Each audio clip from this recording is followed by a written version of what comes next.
Algorithm feed இதுக்கு மேல உலகமே ஒன்னு வந்து உருவாக்கி வச்சிருக்கு சார். அதுக்கு பேர் வந்து அட்டென்ஷன் எக்கனாமி ஐபால் மினிட்ஸ்.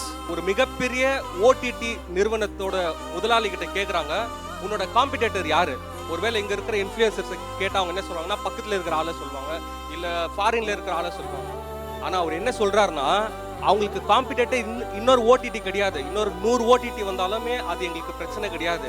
என்னோட காம்படிட்டர் யாருன்னா மனிதனோட தூக்கம், ஸ்லீப் தான் என்னோட காம்படிட்டர் அப்படின்னு சொல்றாரு. இவங்க எல்லாருமே வியூஸ் வருது, பணம் வருது அப்படின்னு சொல்றாங்கன்னா அது பணம் கிடையாது. ஒரு இரவுல ஒரு மனுஷனோட தூக்கத்தை லாபமா பார்த்து வந்தது தான் அவங்களோட வருமானமே.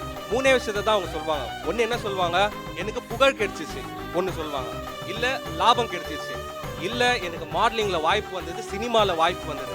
இதை தவிர்த்து இந்த சமூகத்துக்கு நம்ம தமிழ் ஆசிரியர் சொன்ன மாதிரி என்ன மாற்றம் இந்த இன்ஃப்ளூயன்சர்ல வந்துச்சு?